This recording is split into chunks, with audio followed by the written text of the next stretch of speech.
There was a lot of confusion in America and around the world about America's policy towards Syria. Was it going to strike? Was it not going to strike? Why the sudden decision by President Obama to strike Syria on the basis of chemical weapons attack that was not clear, was not proven? So while everyone was discussing the thinking, we wanted to discuss the brain that produces the thinking.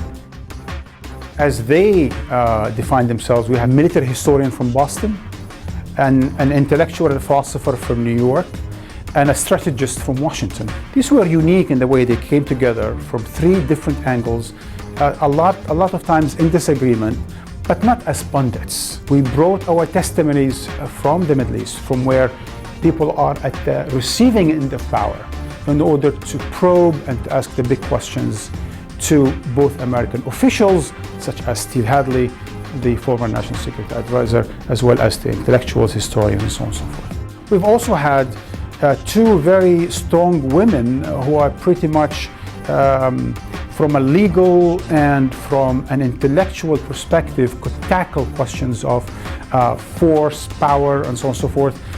Two women who wrote a good number of books about American use of force, and that is Karen Greenberg and Phyllis Bennis.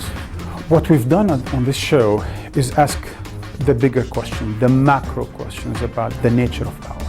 Is America the world policeman? Yes, no. Is America an empire? Is it a benevolent empire? Is it an empire of good? Is it just a cynical superpower that throws its weight around the world? So we've asked a good number of those questions that I think are not asked either in the American media or in the international media. But we asked it here in New York and Washington from the center of powers.